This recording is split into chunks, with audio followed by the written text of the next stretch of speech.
Good morning to all of you. कैसे हैं आप लोग? आई होप अच्छे होंगे, स्वस्थ होंगे, मस्त होंगे और आप लोगों की पढ़ाई भी अच्छे से चल रही होगी। जैसा कि आपको पता है, पिछली वीडियो में हम लोगों ने डिस्कस कर लिया था द्विघात समीकरण के मूल के बारे में। मूल निकालना हम लोगों ने सीख लिया था पूर्ण वर्ग विधि द्वारा, गुणनखंड विधि द्वारा, जिसमें हम पूर्ण द्विघात समीकरण का मूल निकालना सीख रहे थे। और उसमें हम लोगों ने सीखा था पूर्ण वर्ग विधि द्वारा द्विघात समीकरण का मूल निकालना, ठीक है, मतलब हल करना। तो सीख रहे थे, तो उसमें हम लोगों ने एक फार्मूला निकाला था जिसका नाम था श्रीधराचार्य नियम। जैसा कि आपने पढ़ा होगा, x equal to minus b plus minus b square minus 4ac, ये अंडर रूट में था, ये अपन 2a। इस तरीके का आपको फार्मूला मैंने बताया था, जो वर्गमूल विधि द्वारा हम लोगों ने द्विघात समीकरण को निकाला था, ठीक है। तो आइए हम उसके आगे आज डिस्कस करने वाले हैं, ठीक है। तो अगला है आपका, हेडिंग रहेगा आपका विविधकर। विविधकर, discriminant,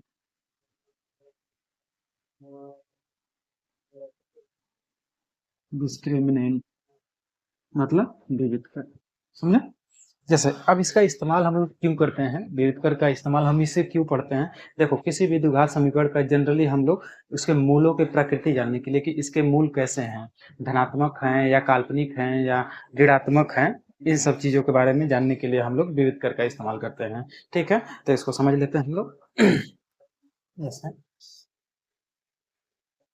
x square plus B X plus C बराबर 0 के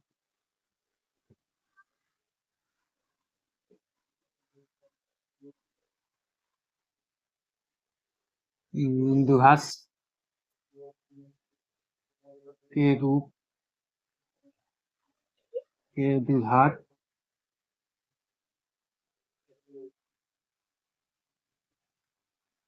समीकरण में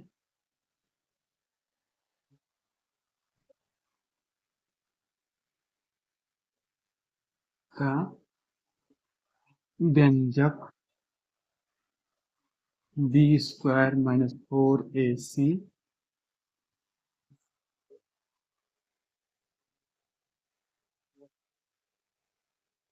द्विघात समीकरण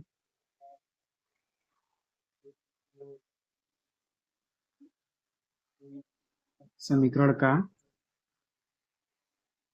विविधकर कहलाता है। विविधकर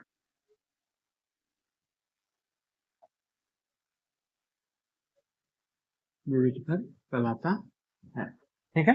यही जो व्यंजक है ना, किसके लिए? इस तरीका का द्विघात समीकरण के लिए यही जो व्यंजक क्या कहलाएगा, यही क्या कहलाता है आपका? डिस्क्रिमिनेंट कहलाता है। कोई दिक्कत है आपको? नहीं होनी चाहिए। व्यंजक बी स्क्वायर माइनस 4ac, देखो, इसको हम लोग ऐसे जनरली डी से डिनोट करते हैं, इसे डी से डिनोट करते हैं, D equal to b b minus 4ac, इस तरीके से, समझे? ऐसा देखो, यहाँ पे तीन कंडीशन है डिस्क्रिमिनेशन निकालने के लिए। जब हम इसके प्रकृति समझते हैं डिस्क्रिमिनेटर का, ये तो फार्मूला हो गया, ठीक है। डी का वैल्यू आराम से निकाल सकते हैं, जैसे एग्जाम्पल में आप समझ लेती है। एग्जाम्पल में समझ लीजिए, कोई हम फार्मूला लेते हैं, कोई हम एक इक्वेशन लेते हैं। कैसा इक्वेशन? द्विघात समीकरण ले लेते हैं। चलो आओ जरा ले लेते हैं। तो चले ले लेते हैं, x square minus 5x plus 6 equal to 0, इस तरीके का हम लोगों ने ले लिया। अब डिस्क्रिमिनेंट इसका निकालेंगे। अगर हमको निकालना हुआ, विविधकर निकालना हुआ, तो हम जानते हैं, तुलना करेंगे इस वाले इक्वेशन से, तो हमको ए का वैल्यू मिल जाएगा 1, बी का वैल्यू मिल जाएगा -5 और सी का वैल्यू मिल जाएगा 6।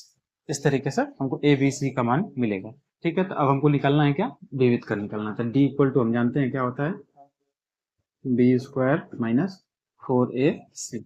यहाँ से बी का वैल्यू देखो, -5 है, -5 का स्क्वायर करेंगे क्योंकि बी का स्क्वायर है, -4। ए का वैल्यू बताओ तो, ए का वैल्यू 1 है और सी का वैल्यू 6 है। तो ओवरऑल हमको क्या मिल रहा है? 25, क्योंकि माइनस है तो माइनस का स्क्वायर करेंगे तो प्लस हो जाएगा, ओके। तो 5 का स्क्वायर करेंगे तो 25 हो जाएगा, माइनस ये 6 4 जा 24।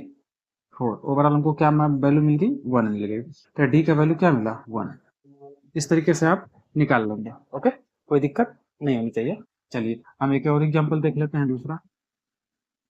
चलो, x square minus x plus -6 equal to 0। ये आपका है कोई इक्वेशन हम लोगों ने ले लिया द्विघात समीकरण। अब यहाँ से a का वैल्यू निकालेंगे तो यक्स स्क्वायर का गुणांक 1, अब b का वैल्यू क्या आता है यक्स का गुणांक तो -1, और c का वैल्यू क्या आता है जो कांस्टेंट रहता है। ठीक है, ये है।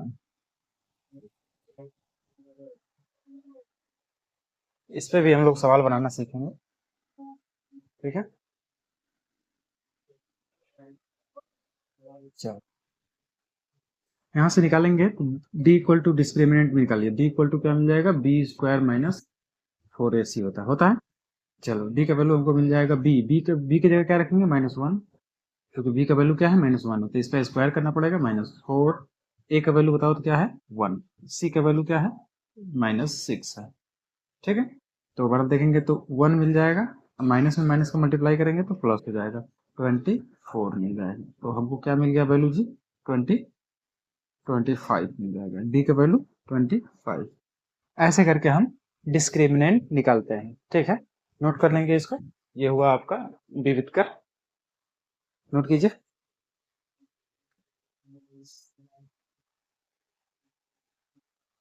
विविध कर, इस यहाँ से कम एग्जाम में 3 से 4 नंबर का सवाल एक आता ही आता है। ठीक है, तो इसको ध्यान रखेंगे। यही एक फार्मूला है d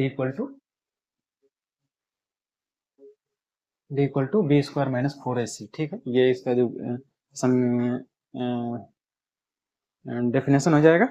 ठीक है, ये एग्जाम्पल के रूप में आप समझ लिए, अब आगे हम समझेंगे। ठीक है, लिखिए, इसको नोट कर लीजिए, स्क्रीनशॉट लेते रहिए, आगे हम बढ़ते हैं।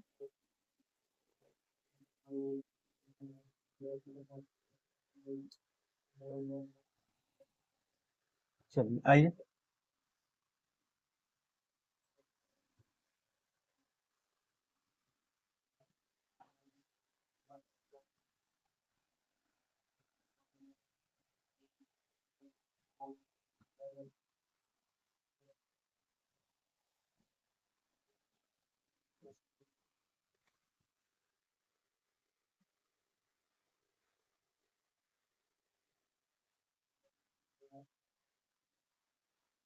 द्विघात समीकरण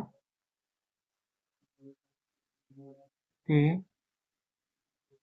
मूलों की प्रकृति, द्विघात समीकरण के मूलों की प्रकृति, द्विघात समीकरण के मूलों की प्रकृति।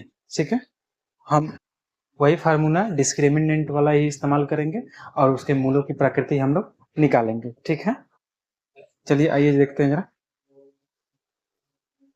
देखो, A X square plus B X plus C बराबर 0 एक द्विघात समीकरण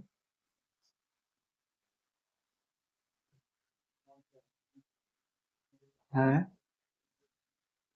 जहां A does not equal to 0। Okay, ये द्विघात समीकरण। अब यहां से हम प्रकृति, मूलों की प्रकृति मतलब इसके मूल कैसे होंगे, धनात्मक होंगे या काल्पनिक होंगे या दो मूल वास्तविक होंगे, ये सब हम निकालेंगे। तो आपको नोट करना होगा चीजें। पहला पॉइंट नोट कर लीजिए,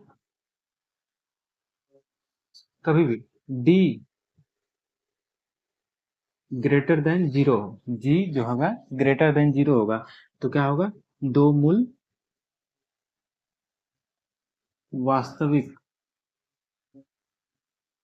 दो मूल वास्तविक होंगे। ठीक है,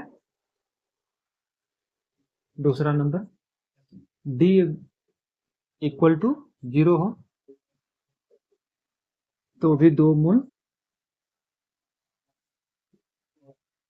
वास्तविक होगा और समान होगा, ये आई थिंक समान होगा, दो मूल वास्तविक और समान होंगे। ठीक है, दो वास्तविक, अच्छा मूल नहीं लिख रहा हूं ना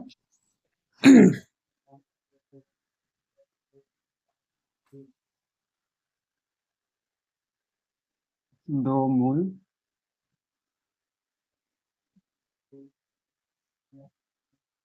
वास्तविक होंगे और असमान होंगे और असमान होंगे, अलग अलग मूल होंगे, ठीक है, लेकिन वास्तविक होंगे। यहाँ पे दो मूल वास्तविक तथा समान समान होंगे, ठीक है। और जब कभी तीसरा पॉइंट में आपका कभी डी लेस देन 0 हो जाए तो कोई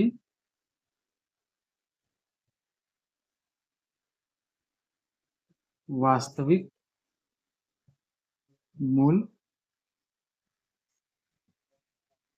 नहीं, कोई वास्तविक मूल नहीं होगा, मतलब मूल काल्पनिक मूल होंगे, काल्पनिक काल्पनिक मूल काल्पनिक मूल होंगे। बात समझ में आ रही है? अभी ये काल्पनिक चीजें आपको 11 में सीखने को मिलेंगी, ठीक है। तो अभी फिलहाल तो हम यही समझेंगे कि काल्पनिक मूल कैसे आता है, चीजों को हम समझ लेंगे अभी, ठीक। डी ग्रेटर, याद रख लेंगे जब डी का वैल्यू जो होगा पॉजिटिव, ग्रेटर देन मतलब क्या होना चाहिए, जी का जो मान आएगा वो क्या होगा, जीरो से बड़ा, जीरो से बड़ा मतलब ग्रेटर देन होगा, मतलब एक जीरो से बड़ा होगा, तो डी जो होगा बड़ा होगा, एक जीरो से बड़ा होना चाहिए। और जब बराबर आ जाएगा तो क्या होगा, समान हो जाएगा, समान होगा अब जब ये ग्रेटर रहेगा, ठीक है। जब लेस देन हो जाएगा डी, डी का जो मान होगा कम हो जाएगा, किससे, जीरो से कम हो जाएगा, तब ये मूल क्या हो जाएगा, काल्पनिक हो जाएगा। समझ में ना? आओ हम एक एग्जांपल से इसको समझते हैं। चलो मान लेते हैं एक एग्जांपल हम ले लेते हैं, एग्जांपल हो गया कोई भी हम ले लेते हैं, एक द्विघात समीकरण 4x इक्वल टू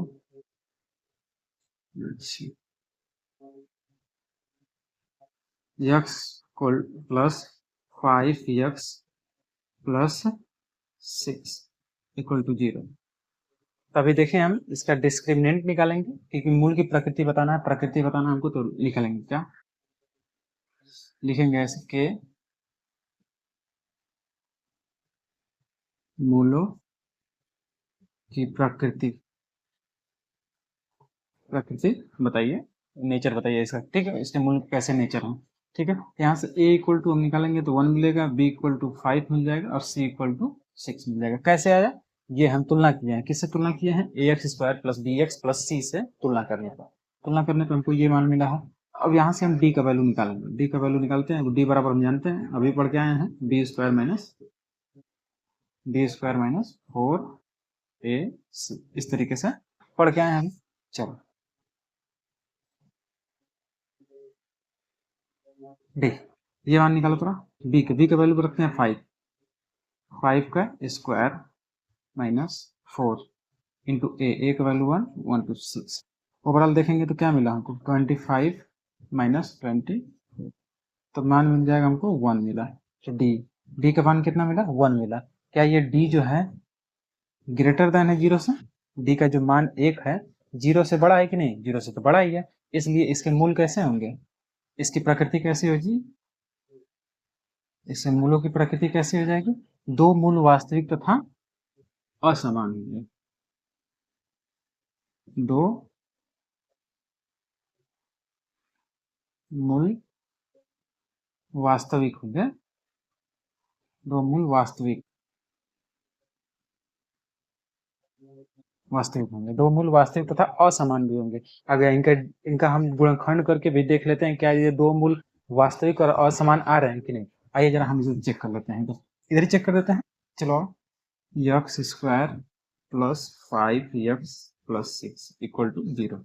चलो यहाँ से देखेंगे तो x square plus 3x plus 2x plus 6 equal to 0, क्योंकि लास्ट वाले पद को हम दो भागों में ऐसे बांट दिए कि गुणा करने पे 6 आ जाए।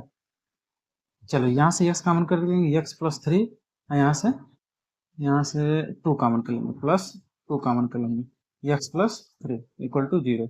यहाँ से एक कोष्टक में x प्लस 3 और दूसरे कोष्टक में x प्लस 2 बराबर 0। यहाँ से हमको दो मान मिलेंगे, x का वैल्यू एक मिल जाएगा -3 और x का वैल्यू एक मिल जाएगा -2। देखो दो ठो मूल मिला है, लेकिन दोनों क्या है, अलग अलग है, इसलिए मैं कह रहा था असमान, असमान। ठीक है, डी का वैल्यू से ही हमको पता चल गया था, वहीं पे हम यहीं पे पता कर लिए थे कि इनके मूल कैसे होंगे, असमान होंगे, अलग अलग होंगे। ठीक है, दो होंगे, ये भी बात हम लोगों ने कह दी थी पहले ही। देखो, दो मूल वास्तविक तथा असमान हम कह सकते हैं, तथा असमान भी। ठीक है, अब निकाल के हम लोगों ने चेक भी कर लिया कि नहीं, हम लोगों ने सही निकाला था। बात समझ में आ रही है ना। अभी ये मूलों की प्रकृति हम ऐसे ही निकालेंगे। आपसे क्वेश्चन कम से कम एग्जाम में 4 से 5 नंबर का ये पूछ लेता है, समझ में ना। तो बहुत इजी है, इसको ध्यान से समझ रहेंगे तो आराम से बना सकते हैं, कोई दिक्कत नहीं है। आइए एक एग्जाम्पल और समझ लेते हैं। एग्जाम्पल से एक और सवाल हम देख लेते हैं, कोई ले लेते हैं, कोई द्विघात समीकरण। 2x² प्लस 6x प्लस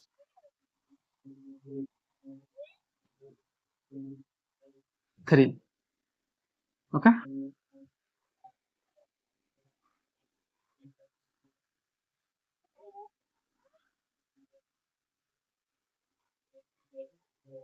5 कर लेते हैं, यहाँ पे -3 कर लेते हैं, -3।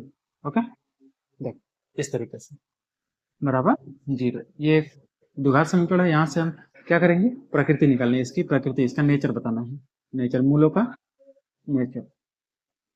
कैसे करेंगे, यहाँ से ए का वैल्यू मिल जाएगा आपका 2, बी का वैल्यू मिल जाएगा 5, सी का वैल्यू मिल जाएगा -3। तो यहाँ से हम निकालेंगे डी इक्वल टू क्या निकाल लेंगे, b² - 4ac, इस तरीके से। तो डी का वैल्यू हमको क्या मिल जाएगा, बी की जगह क्या है 5, 5 का स्क्वायर कर लेंगे प्लस -4। ए का वैल्यू क्या है 2, इंटू सी का वैल्यू क्या है -3। तो यहाँ से हमको मिल जाएगा 25। यहाँ से मिल जाएगा 8, 8 लिखे 24 प्लस 25। ओवरऑल जोड़ेंगे तो हमको मिल जाएगा 49। डी का वैल्यू क्या आ गया 49। तो हम देख रहे हैं डी का जो मान है वो 0 से बड़ा है, 0 से बड़ा है। तो ये कौन सी कंडीशन को सेटिस्फाइड कर रहा है, पहली वाली कंडीशन को। तो इसको हम लिख सकते हैं, दो मूल वास्तविक तथा असमान, दो मूल वास्तविक तथा असमान, दो मूल वास्तविक तथा असमान। ओके, अब इनको निकालना चाहेंगे, अगर चेक करना चाहेंगे तो आप चेक भी कर सकते हैं कि सही में आ रहा है कि नहीं, दो मूल वास्तविक। चलो कर देते हैं, x² प्लस 5x -3 = 0। तो हमको पता है जब भी हम गुणनखंड विधि द्वारा निकालते हैं तो पहले का अंतिम में मल्टीप्लाई करते हैं, तो कितना आ जाएगा 6 आ जाएगा।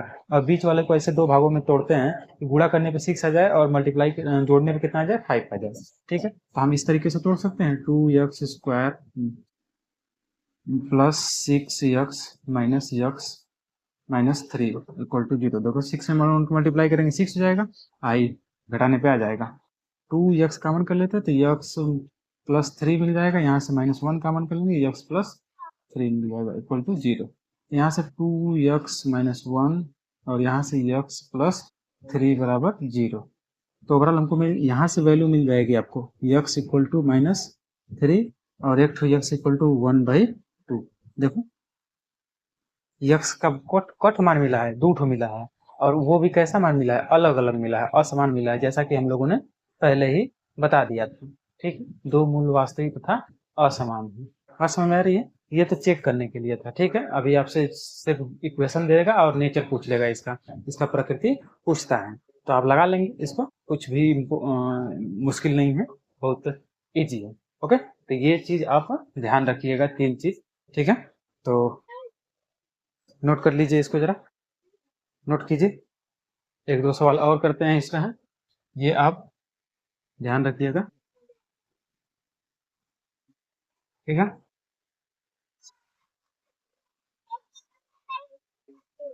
इसमें कॉम्पिटिटिव एग्जाम में भी क्वेश्चन पूछता है, जिसमें कि बोर्ड्स जो 11-12 का जिसमें मैथ पूछा है, जैसे एनडीए हुआ, जेई हुआ, मेंस, इन सब चीजों में इसके क्वेश्चंस में क्वेश्चन पूछता है। ठीक है, मूलों की प्रकृति पूछता है, तो ध्यान रखेंगे इस बात का। ठीक है, नोट कर लीजिए इसको, हम आगे बढ़ेंगे अब। एक दो सवाल और देखते हैं। ठीक है, चलिए, यही 3 केसेज हैं, आपको याद रखना है। बस ध्यान ये रखना है कि डी का जो मान आएगा अगर बड़ा हुआ तो जाहिर सी बात है प्लस में आएगा, बड़ा x जीरो से बड़ा हुआ, जीरो से बड़ा होने का मतलब प्लस में आएगा। जब डी का मान हमेशा पॉजिटिव आएगा तो वो दो मूल वास्तविक और असमान होंगे। अगर बराबर भी आ जाता है तो दो मूल वास्तविक तथा इस बार समान हो जाएगा, इस बार समान हो जाएगा। इसका भी एक एग्जाम्पल लिख के हम देख लेते हैं, ठीक है, दो मूल वास्तविक तथा समान वाला। चलिए आइए देखते हैं तीसरा वाला में तो समझ रहे होंगे, जीरो से छोटा होगा मतलब माइनस में आएगा, डी का वैल्यू क्या आएगा, माइनस में आएगा, तो हम क्या समझ देंगे कि काल्पनिक है। बात समझ आ रही है? चलिए आइए बढ़ते हैं।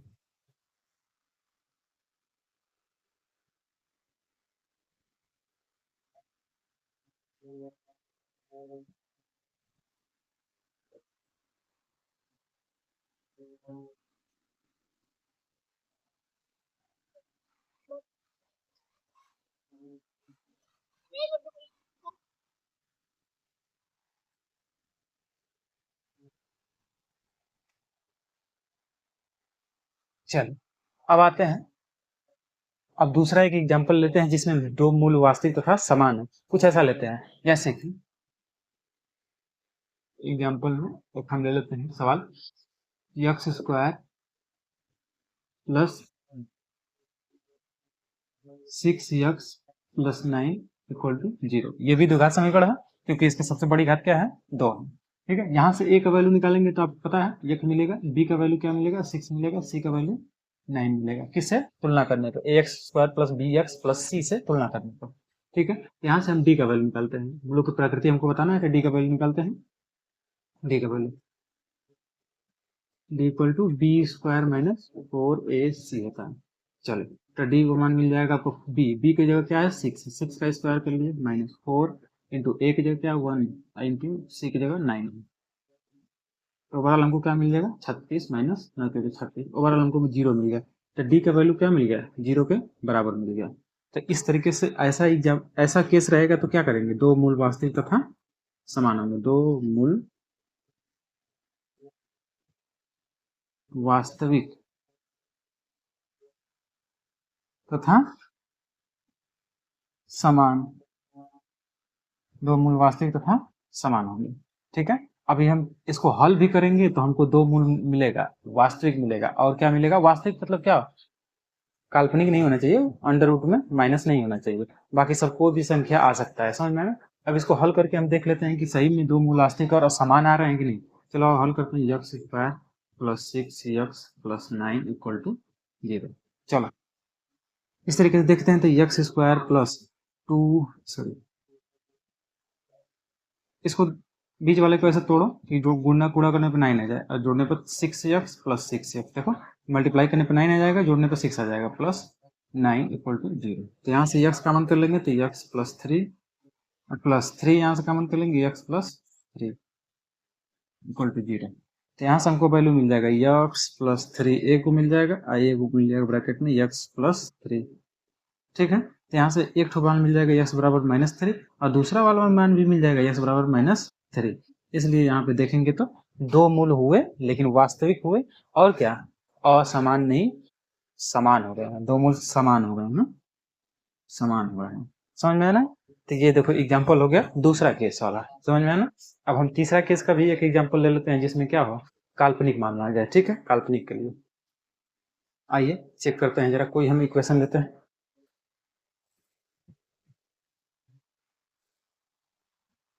चलो दूसरा एग्जाम्पल हम देख लेते हैं कोई।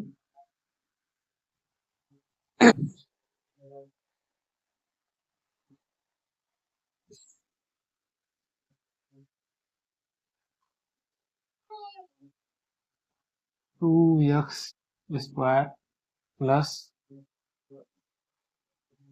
3x, ठीक है, प्लस 5 इक्वल टू 0। ठीक है, चलो यहाँ से देखेंगे तो a का वैल्यू क्या मिल जाएगा, 2, b का वैल्यू हमको मिल जाएगा 3, c का वैल्यू हमको मिल जाएगा 5। तो यहाँ से हम निकालेंगे तो d बराबर हम निकालेंगे बी स्क्वायर माइनस 4ac। तो d बराबर क्या मिल जाएगा, b का वैल्यू क्या है 3, 3 का स्क्वायर कर देंगे प्लस, सॉरी माइनस 4, a का वैल्यू कितना है 2, अब c का वैल्यू कितना है 5। ओवरऑल देखेंगे तो माइनस प्लस 9 हो जाएगा, माइनस ये 20 40 हो जाएगा, 40 हो गया। ओवरऑल हम देखेंगे तो कितना मिल जाएगा, 31 माइनस 31। तो ये देखो डी का जो मान आ रहा है वो किससे क्या छोटा है कि नहीं, किससे, जीरो से छोटा है। तो दो मूल वास्तविक और ये काल्पनिक हो गया, क्या हो गया, काल्पनिक हो जाएंगे। मूल काल्पनिक, काल्पनिक होगा। ठीक है, इसको आप हल करेंगे तो आप माइनस में आएगा, कभी भी इसका जो कौड़ी के अंदर आएगा, कौड़ी के अंदर माइनस में संख्या रहेगी। ठीक है, लेकिन अभी तो आप इसको निकाल नहीं पाएंगे, आगे की क्लासेज में आप इसको सीखेंगे। तो फिलहाल तो आप इतना ही समझिए दो चीजों के बारे में, कि दो मूल वास्तविक तथा असमान होंगे, दो मूल वास्तविक तथा समान होंगे, दो ही कंडीशन। और तीसरा वाला में आप बस प्रकृति बता सकते हैं, इसको हल करेंगे, अगले क्लास में सीखेंगे। ठीक है, तो नोट कर लीजिए ऐसे एग्जांपल्स के लिए। और एक किताब में बहुत सारी एक्सरसाइज में बहुत सारे ऐसे सवाल हैं जिसको हम सॉल्व करेंगे। ठीक है, तो आइए नोट कर लीजिए।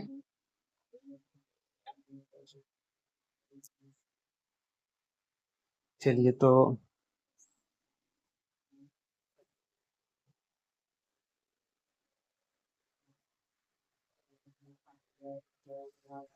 ठीक है, तो किताब में बहुत सारी सवालें हैं, देखिए किताब में मैं आपको दिखा देता हूँ। इसमें आपको मूलों की प्रकृति पूछेगा। ठीक है,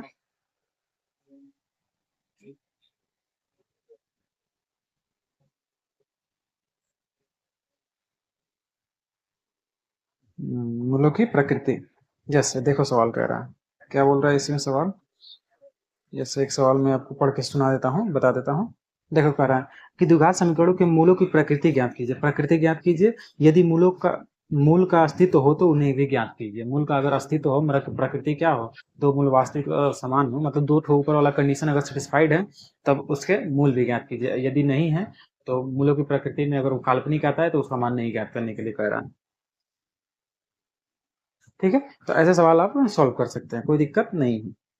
ठीक है, तो मिलेंगे तब अगले क्लास में एक्सरसाइज के साथ, और हम लोग सीखेंगे भी एक्सरसाइज में सवाल को लगाना। ठीक है, तो ठीक है, आज के लिए बस इतना ही रन देते हैं, मिलेंगे अगले क्लास में, तब तक के लिए बाय बाय, नमस्कार, और हंसते रहिए, मुस्कुराते रहिए।